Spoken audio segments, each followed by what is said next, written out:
True crimers, welcome to Break the Case. I'm your host. I'm Jen Coffindaffer. I am so excited this morning to bring you some good news, something we've been working at behind the scenes. I always hate it when, have you ever gone on those channels? I don't know if you do this, but you go on them and they say, whatever, breaking news, we have some great news. And then they make you listen to a bunch of commercials and some other things. And they say, we'll get to that. That always drives me crazy. I guess it's just a ploy to have people stay on longer. But I talked about this yesterday, and we got confirmation from the SAC in Phoenix, and also the support of the Guthrie family to go ahead and begin a billboard campaign featuring Porch Guy's face. And this is really great news. Actually, I want to show you the picture that I plan to use on these billboards. Let me add this to the screen. So we've got three subjects to go over today, but this is the most exciting one to me because a lot of people aren't on social media. In fact, many people, there is no Spanish person tuning into mainstream and social media. But they do drive in back and forth to work. Many people live in Mexico and actually work here. So they do drive back and forth. And so we're going to be putting these billboards actually at the choke points on the south to Mexico and also east and west, obviously going to California and then going to Texas, because that was the original place that the FBI had placed these billboards. Obviously, in my opinion, concentrating on the Hispanic populations, particularly the Mexican populations in our country, where they wanted to focus their billboard effort. And we're going to continue with that, but a little bit closer to home in this Tucson area. This is the picture that I plan to put up. Oh, why did that one come up? Sorry. Let me remove that and put this one on. This is going to be the picture. So imagine it just gigantic up, and then we're going to have Spanish and English subtitles that will specifically say, have you seen this person? You know, and we're got permission, of course, to use all the FBI's tip lines and hotlines, which is really important because we needed them on board with this campaign. And if I'm reaching out today, I wanted to make sure I had all of this in place. Again, the Guthrie family is also in support. And so specifically, if for some reason, well, I've got to get how much, I've got the number, I'm going to reach out to figure out how much this will cost. And if these billboard companies, this particular billboard company, will be in line with us in helping support us with this effort. So as soon as I have the numbers, and I want to put up 4, even if we can only get 1 to start, I want to put up 4. And again, that's going east, going west, and 2 going south along the highway. And if we can get this going, hopefully it will cost nothing. But if not, we already have a GoFundMe set up. We just haven't hit the button to ask for help. And I'll be putting that out there. Hopefully some of the other outlets I've reached out to, of course, some of the other outlets that I'm affiliated with, obviously News Nation, and many of the other, Newsweek, the New York Post, many of the other outlets, that Inside Edition, that have been featuring Nancy's case and that I have an affiliation with. So in any event, really excited about this. I think this could lead to a breakthrough. When I think about all the cases, I love how Dale Lundberg said it. You know, a saying in law enforcement is, I'd much rather be lucky than good. And of course, really, luck is where hard work sort of causes luck. And this is the work we need to put into it to get this done. because all it takes is somebody looking up there that maybe didn't even know this crime was happening. I always call back to the pizza guy. Remember the pizza guy who was at Nancy's doorstep because somebody ordered pizza that was a YouTuber, and he goes to the door, and then it's so great. The media is like, "Do you know where you're at?" He said, "No, I have no idea." He literally drives by dozens and dozens of cars. But that's how focused people are on their lives. Look, people need to make a living.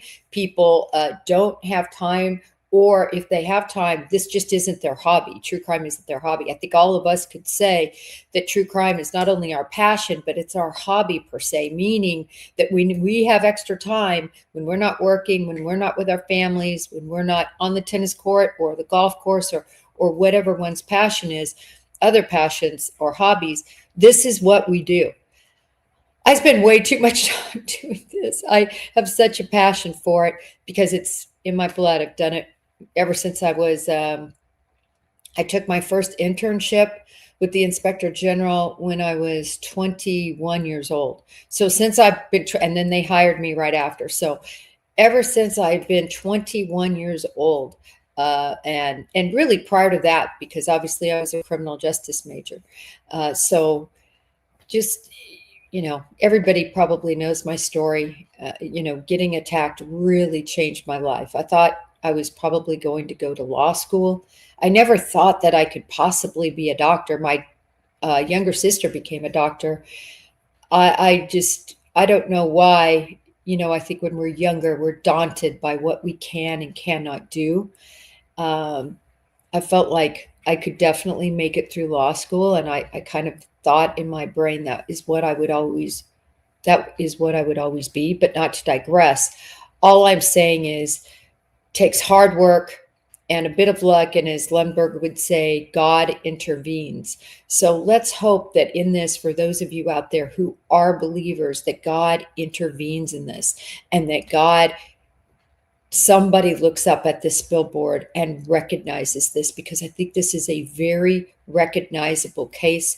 And just to have the FBI on board with this effort, that we can use their hotline tip line number, of course, which is what I wanted to make sure we had that all squared away, and that the family was on board. That's all squared away.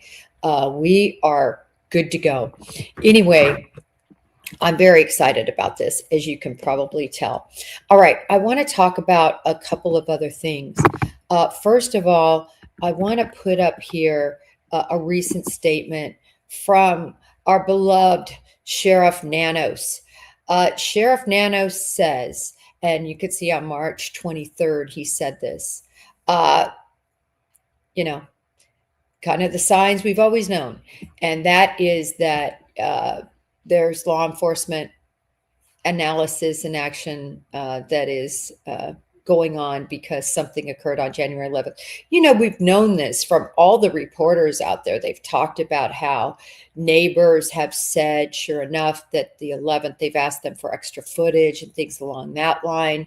And also, you can see here, he specifically says it's the FBI's analysis of the equipment and digital stuff that they've done, that they know the 11th is important. So I think this is really critical now to see sort of a reinforcement of what we knew. The family, I focused on that yesterday. The family said the 11th was important. The Guthrie family, let me see if I have that one up here. Let me put that up there. But the Guthrie family also said yesterday that was, here it is. This is a quote from the Guthrie family. So the 11th is critical. And of course, many of us believe that signifies the image that the FBI released. Again, I pulled these directly from Kash Patel, which he got them out right away, which I was so happy to see that he didn't keep them back. He released them, my word, is within 2 to 3 hours. And of course, this is one of the images that I think likely is from the 11th. Shoes are different, shirts different. The the backlighting is different. No holster, no backpack. So of course, I think it's critically important to keep one's mind open that it could have been the same night, and then he added, put something over. But it just as we did a deeper dive, it was clear that this was a different day. And now I think, based on both what the Guthrie say and based on what Nano says, the 11th he did a what I call a site survey. So it's just very interesting. Again, back to my premise, I've always believed that the back door was what was penetrated. In other words, where he went in or somebody else went in. If you look at, and let me bring up this other picture. I know I have it here. Of course, there's two back doors, right? I'm going to bring this to the stage. There's this back door off of her patio, but there's this back door. And this is the back door that I think was likely that he would have gone in. Why do I say that? A lot of reasons, but remember these guys, the locksmiths, this was the door that they appeared to work on. So it makes just a lot of sense that they penetrated, or whoever entered, whether it was only porch guy or whether it was more than one, that they penetrated here. I also want to talk to you about something really important, I think, to discuss.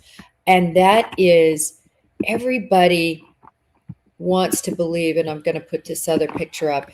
Everybody wants to believe that sort of a car was waiting out there. Not everybody. I just want to say that I think a lot of people have that premise. First of all, he didn't, porch guy and nobody else, piggybacked off the property with Nancy Guthrie. She weighed 150 pounds.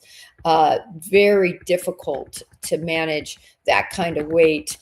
Particularly, and I'm going to say dead weight, not meaning dead, but meaning limp weight, if she was indeed, limp.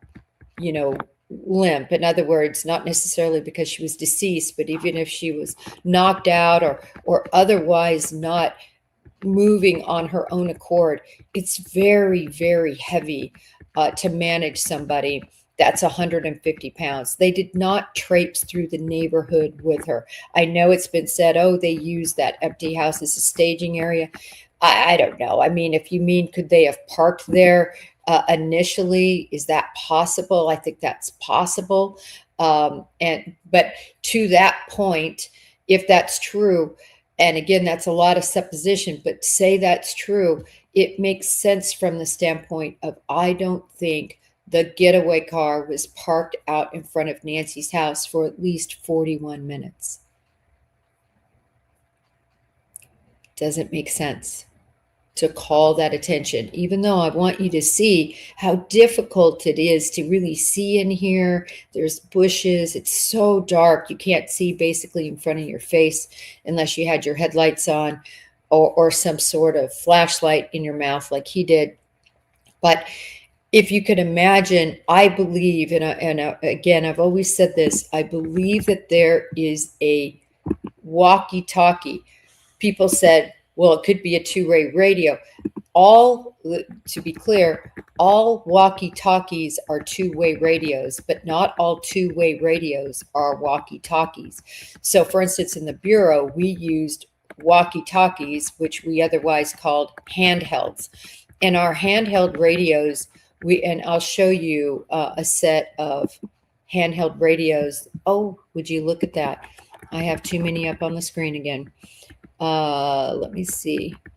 What do I want to get rid of? I already showed you the picture of the locksmith, but I'm thinking something along this line. And this looks almost exactly like what the antenna that was protruding out of the left side pocket of porch guy. That's really fairly easy to make out. You have to look close, and I have to say it was quite an epiphany when I saw it personally. But if you look here, that's what the antenna looked like, very similar, that stuck out. These are sold at Walmart. I found so many. But let's see. in any event, that I think he would have used than to call the car over. I just don't believe that, at least as we said, for 41 minutes. Think about 41 minutes. That's a long time to be sitting in front of the house where you're really involved in the most high risk scenario you can imagine. And that is abducting a woman who is the mother of a famous woman who's 84 years old. I just don't think you're going to leave that car parked out in front of that. Could it have been parked out in front of the abandoned house that's under renovation from the Texas folks? That's possible. But I certainly think that it wasn't parked out in front of there. And I really believe a two-way radio could have likely been used to communicate. I say that because we're not getting any geofencing information that is breaking this case wide open. And you would imagine that. I want to bring up here, if I can, sorry, I'm going through my library as we're doing this. I want to put up this picture again, and it's not the best picture. I've got multiple others, but this is the picture of that two-way radio that I keep referring to. I don't at all believe this was a jammer because of the proximity, because of the imagery we have, because of the pacemaker that worked. I think there could have been an outage for sure, but this is the antenna. And you'll see it's actually in this image more of white. It's so hard to see. I'm so sorry. And I kind of circled above it. You could see just above to the left, the edge is poking out. And I have another picture that's actually better that I'll get downloaded onto this computer so we can have that if we discuss it again. But nevertheless, I think that is why there was somebody else involved. So I think that and thank you, Marie, about these billboards. Listen, I really just have a good feeling about this. I just think it's just going to take the right person to see this. And thank you so much, Joe. Yes, so this is interesting, right? This is reporting, I think it was Ashley's source that says this about them leaving the door open. Look, I don't know. Everybody knows I have source issues. And it's as simple as this. I'm just going to call it out. I love that the media is doing their job in developing sources. It's not with the media that is any issue with me. The issue is when I look at the motivation of somebody in law enforcement that would be a little rat or snake going behind the back of their superiors and giving information to the media. I just grew up in an FBI where you weren't allowed to do that. You didn't do that. You got fired for doing that. You got in trouble for doing that. I can give you a long list of even famous names that got in trouble for doing that. So it's just so rubs against my skin that anybody in law enforcement, and I understand it doesn't have to be law enforcement. They could have told their wife, and then their wife is giving that. They could be talking to their hairdresser. There could be so many reasons that this could be done. But it just rubs me wrong. So, and I know this is from source information. I was reading about this, but it doesn't mean that this couldn't be accurate. And this is the door that I think everybody's talking about that could have been left open. And it could have been, look, they could have gone through there into the garage. And then if she left the back door from her house to the garage open or unlocked, then that would be an easy, accessible way. Even if it wasn't unlocked, I can tell you, and I believe they put a deadbolt on here, but I don't want to say that for sure because the images are difficult to tell. But I can tell you for sure, the locksmith, they were there. We traced that license plate, definitely went through a locksmith company, and you can see them back there fiddling with the lock. So if there was any damage to that lock, that makes me think there was damage to the lock rather than they left it open. But if there was no damage to the lock, maybe they just wanted to add a deadbolt, and that's very possible because even if you had just a lock, I can get into that in literally less than 20 seconds with not any special FBI tools. So any burglar or person who's going to apprehend this, who would have tried to apprehend somebody who would have been prepared, they would have done that. So again, nothing against Ashley's reporting. I always just worry about these sources. And if the door was regularly left open, that does not bother me, or that does not surprise me one bit. Ask yourself, have you ever left your back door open? Do you regularly leave it back open? I think I told you, I always tease it. My whole family, no one locks the doors because of where we grew up and the environment there. And everybody's on multi-acres. Their neighbors are far away. They couldn't see anything anyway. But I tell you what they do have. They have big old vicious, and they're not vicious except for against bad guys, German Shepherds and other large dogs that you would not want to go past on a farm. So they feel very secure. They don't lock their doors, and many families are like that. She lived in this house since she purchased it in, I believe, 1975 for $89,000. I hope I'm remembering those numbers right, but I think I am. 1975. Look, she's probably kept that door open on and off for years, forgets to lock it, maybe doesn't unlock it. So I think that's possible. But I truly believe the point of entry, like I said, I've said this from the beginning, was the back. And that was based in large part on me not seeing any forced entry from all the photos in the front, and seeing Porch Guy that, in my opinion, had a very specialized mission. And his mission was to was to remove the camera from the front so that, and let me put that picture up, to open the camera from the front specifically so that they could meet with that getaway car and take Nancy out of the front. The closest proximity, let me see, is this the right one? The closest proximal point to the front door where you would be least, let's see, that's not the one I want, where you would have least exposure to being, I think it's this one. Something else crazy comes up. Yeah, this is the one where you would have least exposure of carrying around Nancy all around the house for possibly other neighbors, other cameras to see.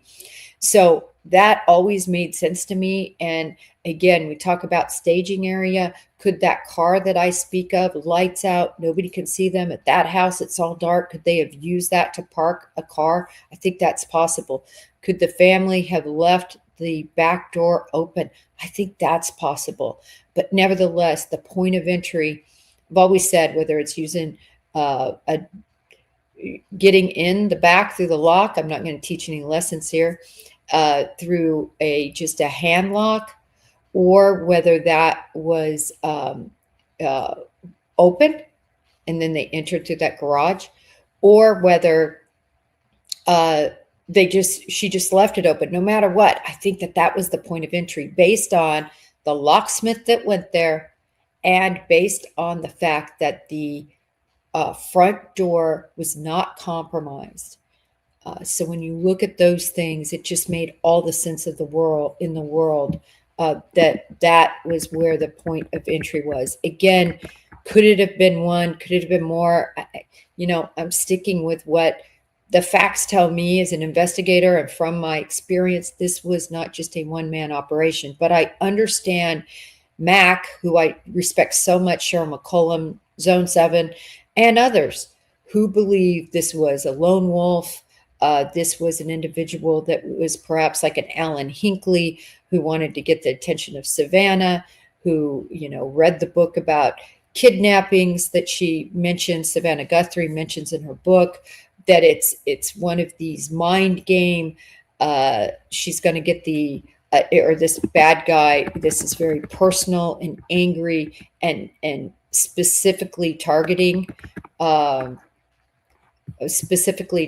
her for those reasons, for that motive, not for money, but really just to hurt this family, to hurt Nancy, to hurt Savannah, Annie, Cameron, that was the goal. That is a school of thought that's out there. Lone wolf. It could be. I told you about 20% of me, and I think I'm down now to about 10%, could see that scenario. But falling on Occam's razor, which is the simplest solution to a case, to a crime, to a medical issue, to an electrical issue, to any issue in your life, the simplest solution is usually the correct solution. And when I look at this looks like a planned abduction that went horribly wrong. And ransom was not sought. I've had people ask me, in fact, Mac asked me, she said, Jen, if they did that, why didn't they leave a note inside? Well, I wouldn't have left a note inside. You never know when the people are going to get to the inside.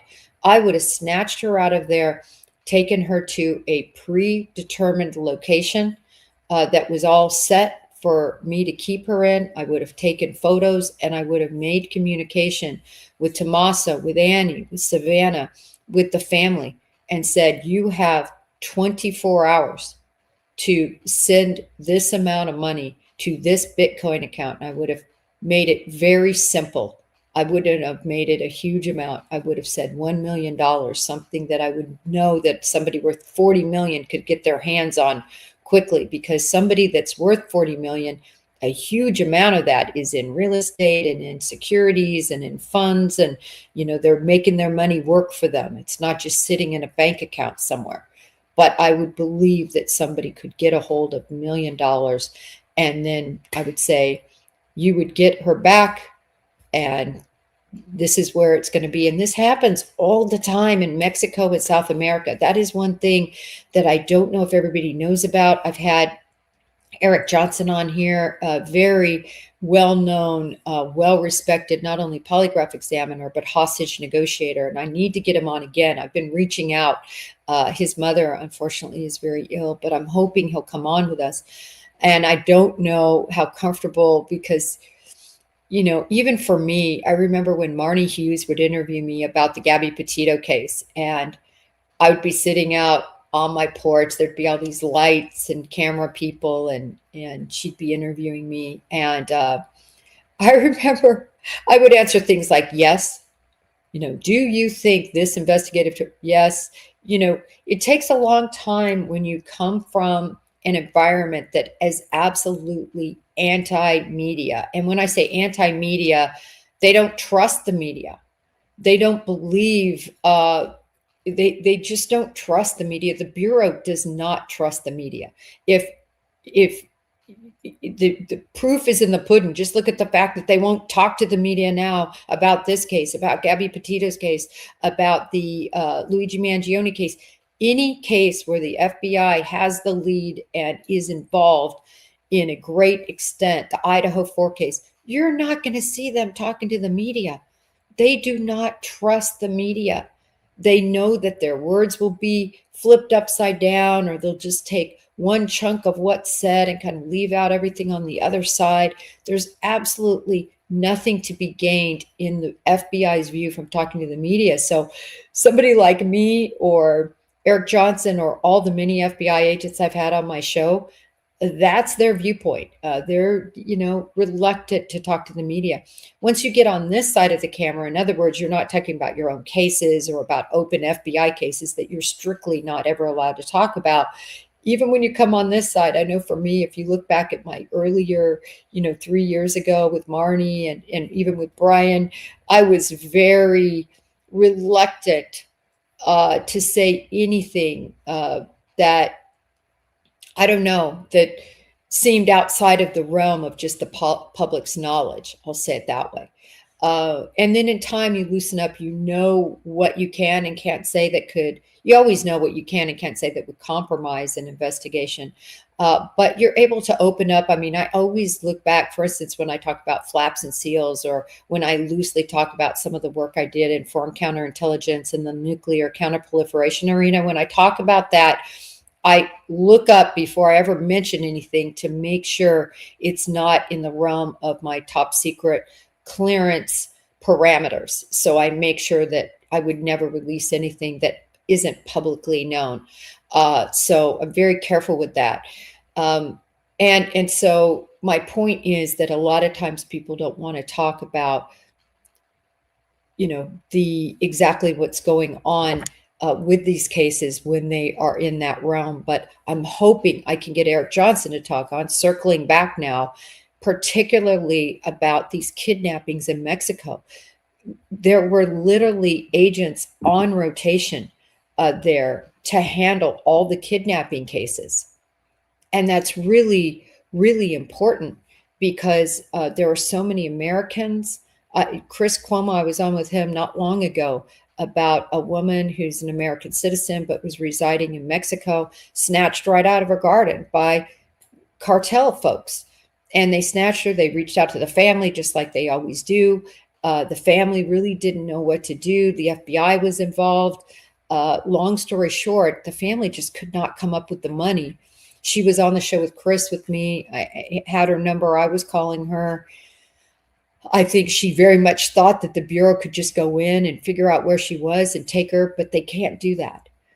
So nevertheless, at the end of the day, cartels, true cartel people who are involved in this business, snatch, contact, do a reasonable ransom demand that can be easily paid, and then they return the people. Now, they might return them beat up, and they might return them in not as good a place that they were when they snatched them, but they return them, everyone.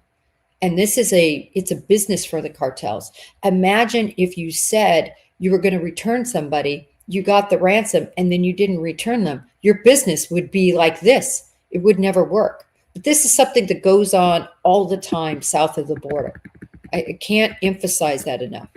So the thought process is, could this possibly be a fringe of that? Believe me, I don't think any cartels came over and crossed the border in this environment where our border is closed up so tight. We have negative immigration rates right now. In other words, more people are leaving our country than are coming in. So they are not going to risk that. Now, that doesn't mean that there aren't people who are peripheral to that could be involved in this. But I'll tell you what, and I ask you to take a look at this. Cartel members and gangbangers do not wear holsters. They don't wear holsters. They put their stuff in their pockets, in their backs, in their front. They're so cool for school. They do not have holsters. I've never arrested in 6 years, detached to the local gang unit, night unit, day unit, detective unit. I worked it all. There is no person that had a holstered handgun. And Dale Lemberg actually brought this up too. And he said, listen, in all my years, he's got like 30 years working the streets, working robberies, kidnappings, because that's in one unit, working homicides. They don't wear holsters. So this guy is not a cartel member. This guy isn't a gangbanger. But is he on the peripheral of that? We can't say. He did a lot of things right to evade law enforcement all this time. He really did. I wanted to show you this picture, and I did this a lot on Twitter. I talked a lot about this on Twitter, and that was these guys. So these folks are part of a Chilean burglary ring. And, obviously we can all see, the backpack that has the, what do you call that? The reflective straps. We can see the general outline of what they wear. In other words, they're not all in black. They're not all in black. They're in these colors, just like our porch guy, right? Now, what am I saying? Am I trying to say that this guy is part of a Chilean burglary ring? No. I'm not praying that she's part of, or that porch guy is definitely necessarily part of that. But does this give us some insight as to the background, as to him possibly being Hispanic, which I really believe he is, as to how sort of these Chilean rings dress and comport themselves. It's just something that the Bureau is going to definitely consider. Let's see. I also wanted to talk about this. Does everybody remember? So I brought this up before, but there's 4 searches, right, that were conducted. 20 hours, according to Sheriff Nanos, that Pima County was there. Then they left. So they would have started sometime on Sunday, and then they left Monday. Then 3 days later, the Bureau was brought in. And then 4 days, I believe on the 4th day, is when the Bureau's ERT, their evidence response team, and evidence response teams, I just want to explain this a little bit. What an evidence response team is, how it functions, is all FBI agents. Just imagine when you were in high school or you were in college and you had all your workload. Your whole reason for being there was to get an education and to study and to understand, everything you had to learn from the book so you could get a degree. That's how it is being an FBI agent. All day long, what you are doing is your work. You have all these cases assigned. You're judged on how you perform on these cases and how well you develop informants. That's a mandatory other section that's weighted just as high as your investigation section. They're not weighted different even. They're judged the same, and it's critically important that you develop good informants that provide good information and that are reliable. So a lot of people don't know that. But back to the ERT. So essentially, when you look at the evidence response team, and that she is a part of that team, when you look at this, this is what extracurricular activities are of FBI agents.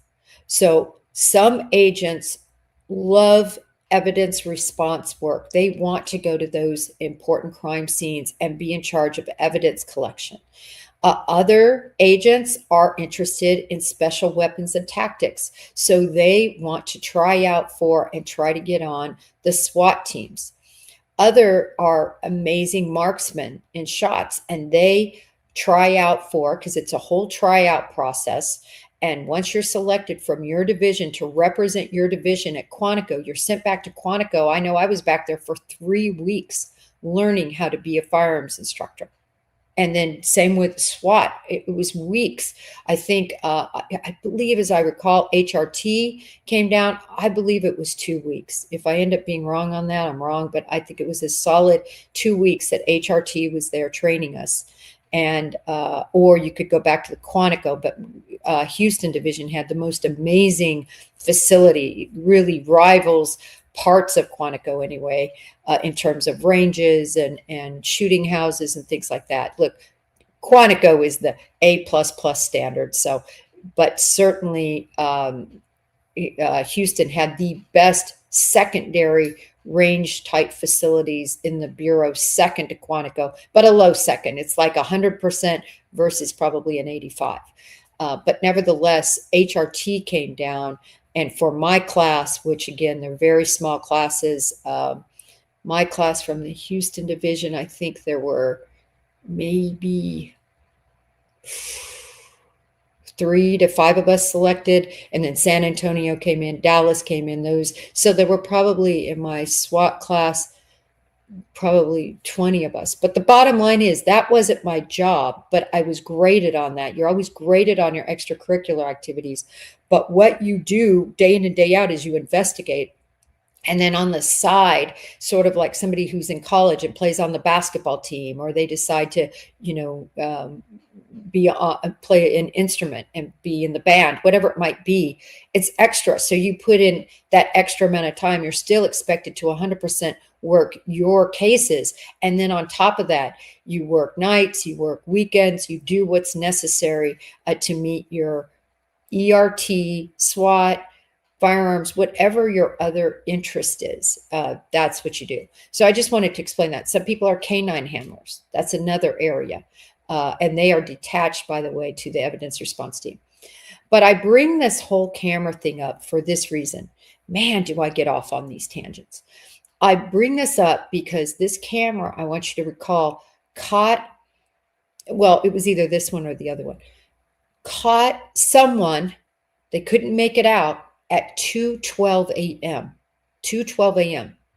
At 2:28 a.m., her Apple Watch disconnected from her pacemaker. At 1:47 a.m., the camera was disconnected from the Nest wiring, taken off. So it didn't record anymore. So when you look at that timeline, I just want everybody to consider, and I'm going to talk to on Wednesday, not this Wednesday, tomorrow is Julie Grant, which I'm so excited. And I'm looking on Twitter Twitter X, because underneath there, people had some really cool ideas of what they wanted Julie and I to talk about.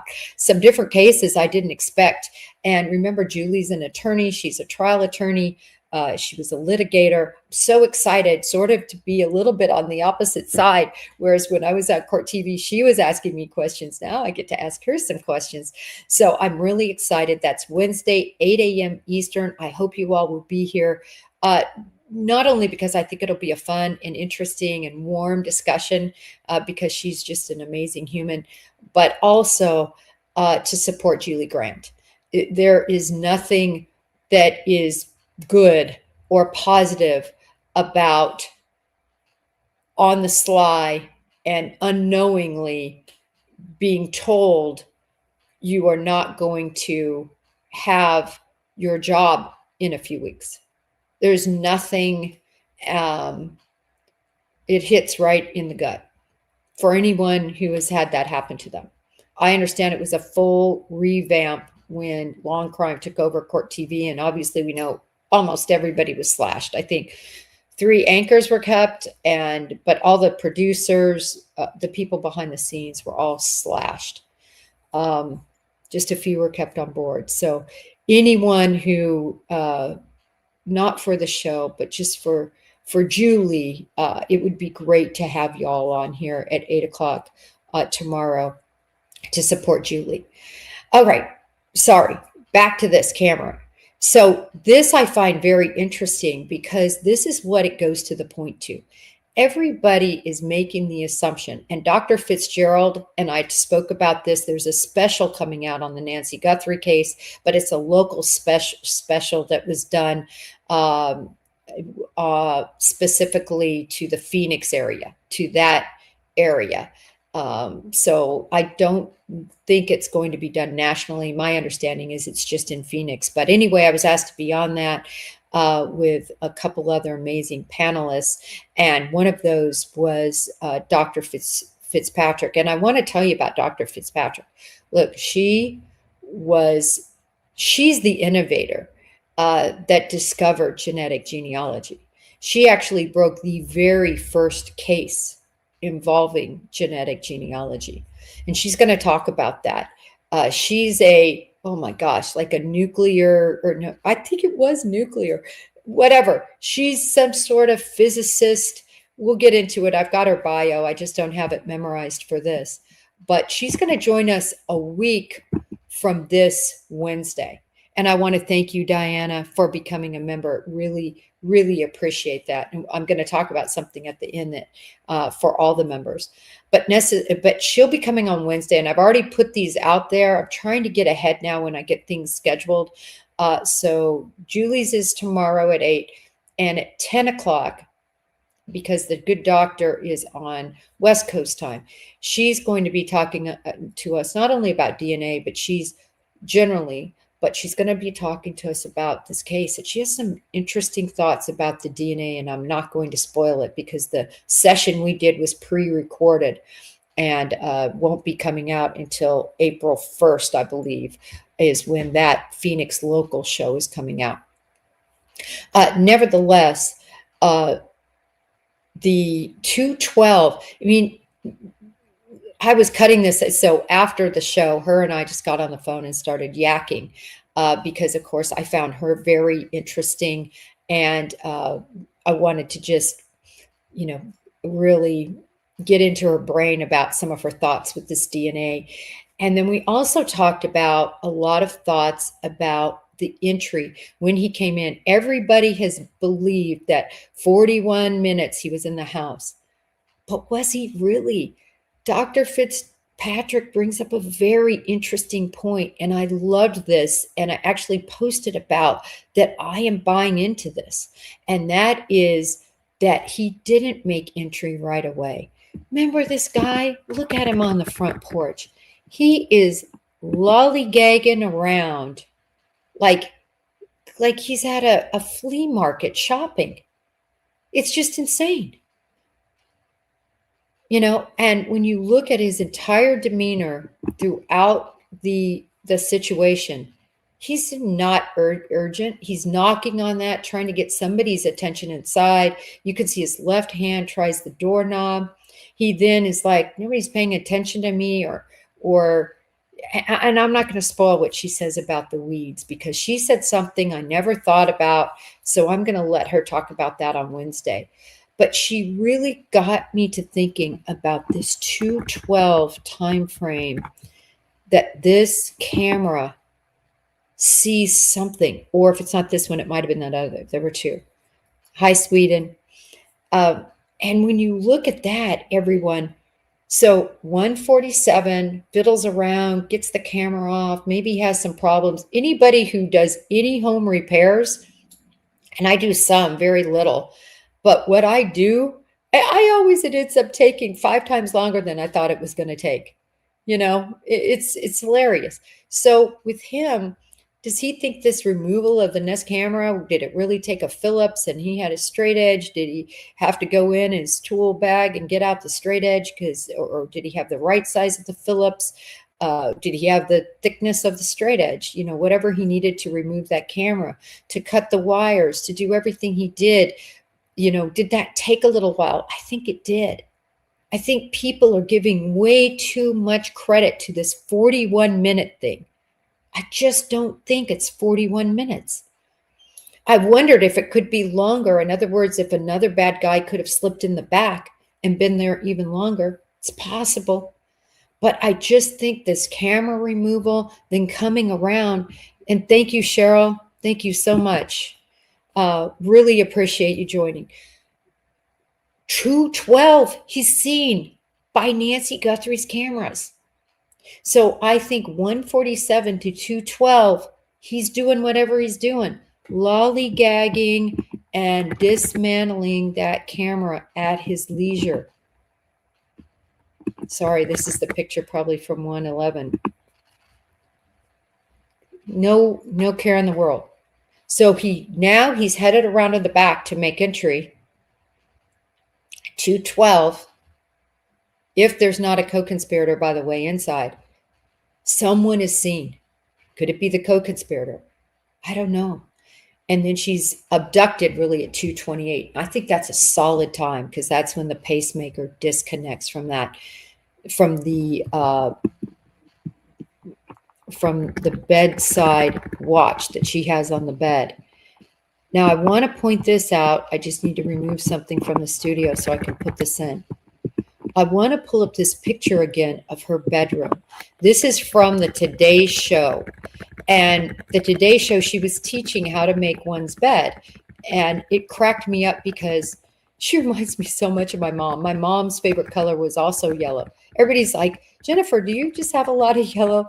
I don't have that much yellow because it's a terrible color on me. I wear yellow whenever I'm doing anything on mainstream media or on social media, any channels I'm on, anything. If it's exclusively Nancy Guthrie, you're going to see me in yellow. And that is out of a tribute to her. It was her favorite color.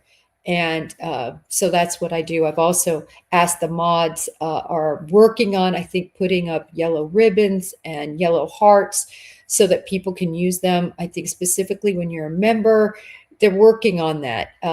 We have some amazing mods and they're working on some new things.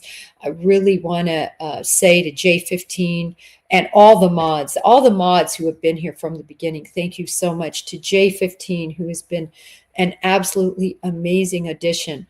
She's got some great ideas, and this is one of them, and that's adding these yellow hearts. So nevertheless, when you see me in yellow, that's why. But if you look at her bedroom setup, and this is from 13 years ago, where she was teaching how to properly make a bed like my mom taught me, and I still don't make my bed. I think because I had to make my bed ever since I was about 3 years old, and sew clothes because my mom was an incredible seamstress. So she taught me how to my first Singer sewing machine at 3. It was a little one. I made all my own Barbie clothes, and she taught me how to sew, which is an invaluable skill, and I still have it. You never forget it. You know exactly how to use patterns and how to sew, and it's wonderful. But nevertheless, I guess this is the one way I rebelled. So I didn't really rebel in any other major way. I did not want to make my bed, and I still don't make my bed, but I sure as heck know how to. And that's what Nancy Guthrie was teaching. And Savannah Guthrie is funny when she talks about it too. Apparently, she didn't like making her bed much either. So, nevertheless, this photo is really, I think, invaluable for understanding, and I doubt very much that much would have changed in this. It's possible, but other than from my experience, when you're 84 years old, you're not really changing a lot. Maybe your linens and your pillows and maybe your plants, maybe get a new light, but you like what you like and you have it positioned the way you have it for a reason. So you can see how cornered she would have been in this room. But again, back to Nancy and solving this crime. If her pacemaker, and this is where the Apple Watch, that's why I brought this up. You see over on this, and I know you can't see my cursor, but over on this side shelf, this nightstand, that is where her Apple Watch was. Why? Because you are not ever supposed to wear your Apple Watch as you sleep. That's one of the recommendations of Apple Watch and of the people who make the pacemakers. You keep it separate. And so I want to also explain this. At about 6 to 12 inches, it can lose signal, but typically, from everything I've read about this, and from having a very, very close relative with a pacemaker, is you can actually, she could have actually gone to other parts of her house, possibly, and it would not have disconnected necessarily. A lot depends on the walls. You can see these walls. She has brick walls. It's not going to penetrate past that. No way. But drywall is different because basically the Apple Watch and the pacemaker are on the exact same frequency as Wi-Fi. It's not Wi-Fi, it's Bluetooth, but the frequencies are the same. So again, when you're talking about jammers jam frequencies, which would mean her watch. It would mean her or the Wi-Fi of these cameras. So that's why, and many other reasons, I don't think a jammer was used. But nevertheless, we know it disconnected. So was that the actual point that she got outside of these walls and was actually taken? And that's the disconnect. I've never believed it was the minute that they took her out of the bed. I think she made it further out than that from everything I understand with the Bluetooth range of this, of her Apple Watch to the pacemaker. It could have gone into another room. But at some point that Bluetooth signals failed, and certainly it failed when she got outside of these brick walls because it can't penetrate that. The distance and the walls are too great. So I just wanted to touch on that. So now we have 147 camera disconnected. Mr. Lollygagger, who knows how long that took Porch Guy to even do that, the way he rolls. 212 seen by roof cameras outside of the house. 228 disconnects from her nightstand watch, from the watch that was on her nightstand. So, yes, I agree, Tim Collins. The pacemaker is out of range for the jammer has to be so close. I've posted these images before.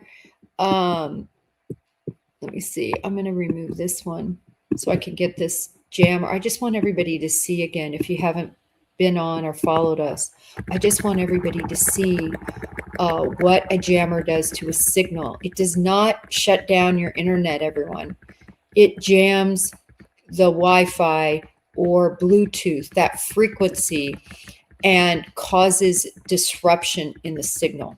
And for that to be done in this neighborhood at all these houses, can you imagine the number of people that would have had to have been involved in this? Oh my goodness.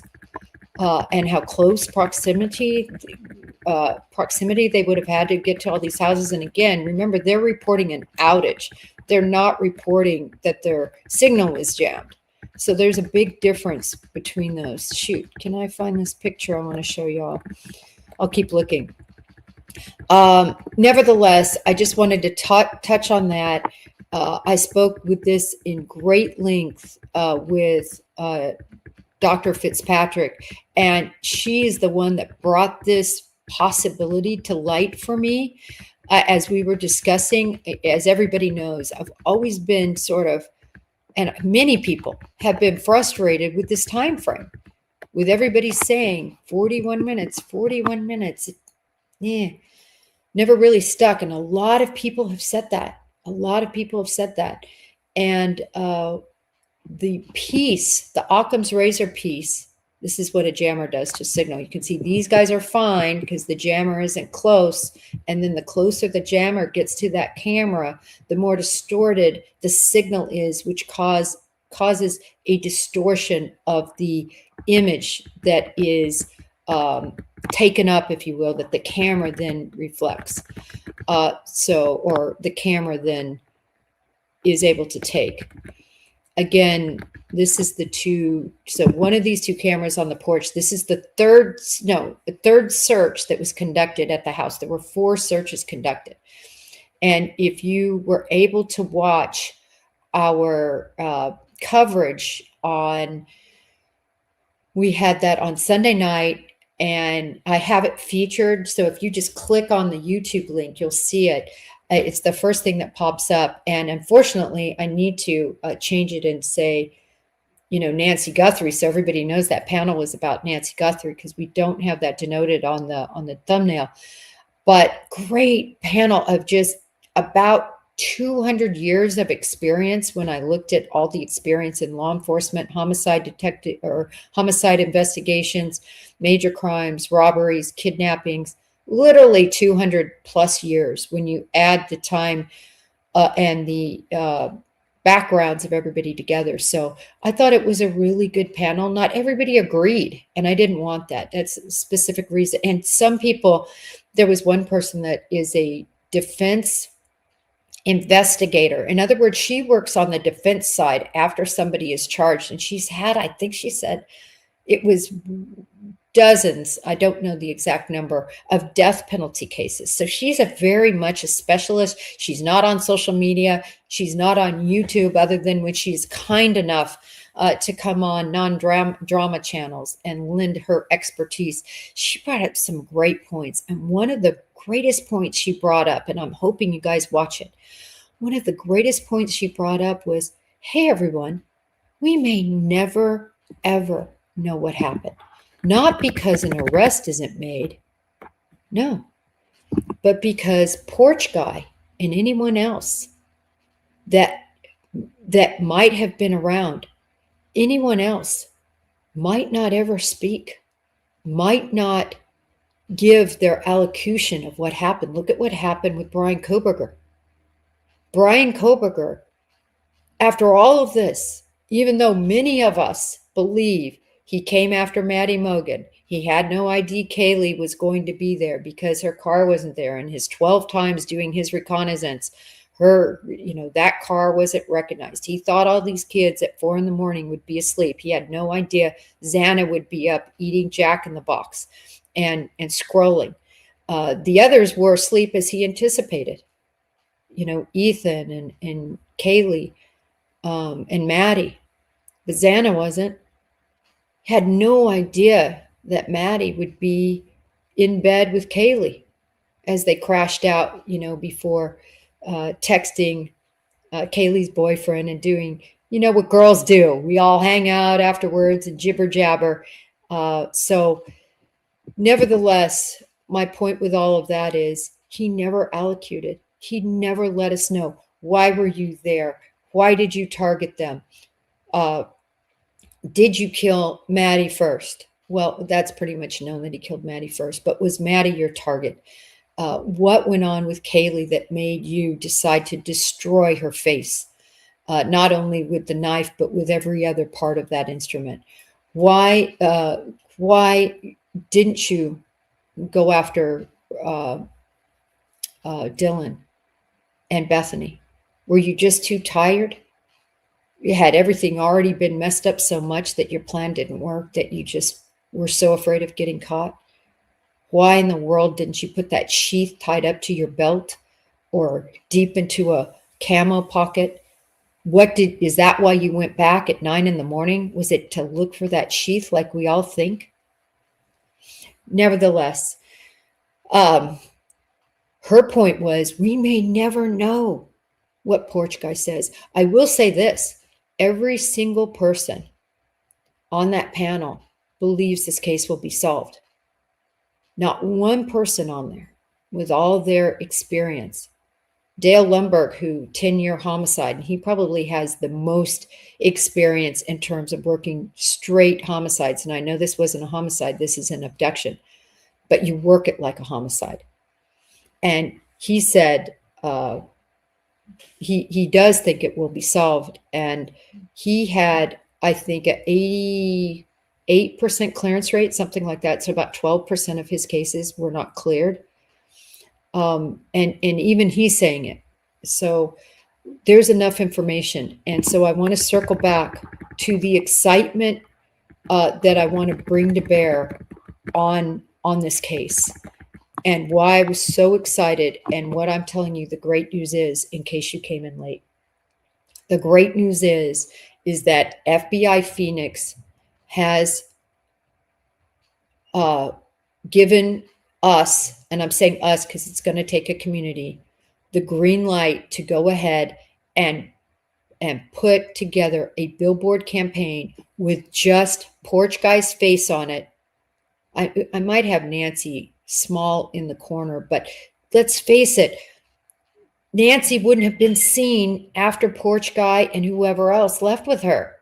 That's not the face you're looking to recognize. You want to recognize this face. And FBI Phoenix, SAC, Special Agent in Charge, has confirmed that we can go ahead and move forward with this campaign. We will have the FBI's tip line on there because they gave us the blessing. In addition, the family, Savannah Guthrie, the Guthrie family has confirmed or is behind this campaign as well. And so we're going to get started ASAP. Today, I'm going to be working on talking to the actual individuals that run the billboards and working out a plan. If there is a cost, we've already got the GoFundMe set up. It's just waiting for the hit button that I will be asking, but I need to know the dollar first. So if it's, $1,000 a billboard, I don't know what it's going to be. I want to start with 4. And where they're going to be is at the choke points outside of Tucson. So the east corridor going to Texas, remember the original billboards were in large part in Texas and Houston. West going to California, you recall a lot of the original billboards were in California. And then finally 2 headed south to go to Mexico. You guys, we can make a difference here. It's going to take somebody seeing this face. Maybe somebody who knows him didn't see the face because they're Hispanic and they don't watch all this mainstream media and social media that's not in Spanish. Maybe it's somebody that doesn't tune in at all because you know what? They're working 10 hours a day driving from Mexico to their job at a hotel where they are literally working their butts off cleaning our rooms, vacuuming, but they might see this billboard. They might see it going back and forth. It is going to vastly change the number of impressions of people that are going to see Porch Guy's face. And that's why we're going to do it. It's going to be Porch Guy, Spanish, and English. This is going to be blown up. It's going to be huge. Have you seen this man? He is wanted in connection with Nancy Guthrie. Guthrie's abduction.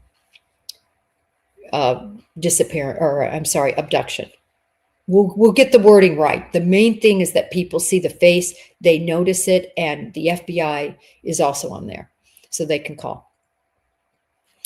Yes, yes, of course, we will have the 1.2 million reasons.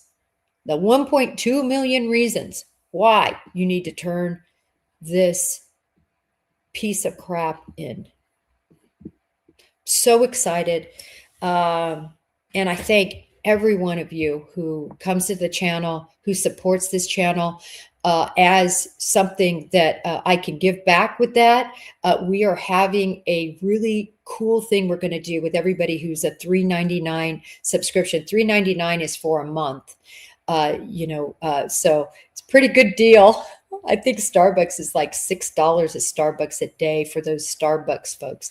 But nevertheless, if you are a $3.99 member, your name is going to be in a pool of people. And the minute an arrest is made, we're going to select a name, and that name is going to get a basket of FBI things, straight, not, this will be directly from our headquarters, patches, coins, pins, things along that line that I'll put together, and maybe a couple other cool things. But this is something I'd like to do more than once.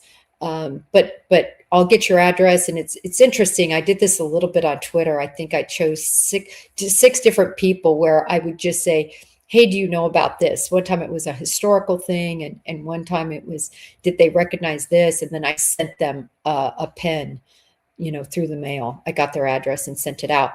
So I just want to give something back to all of you members and all of you who engage, and just thank you. I really, really appreciate each and every one of you. And thanks for being here with us these mornings. Tomorrow morning, 8 a.m., Julie Grant. Please don't miss it. Please support Julie.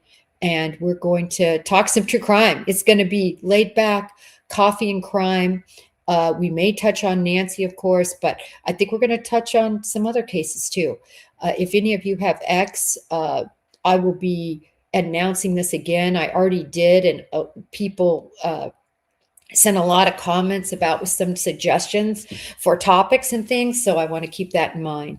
Everyone, I've kept you way too long. It's 9:42. That is past my hour that I keep you all, or try to keep you all. Thank you all again. And let's find out what happened to Nancy. Let's get this horrific criminal off the streets. This Billboard campaign, I think, has a chance to really do that. All right, everyone. Thank you all.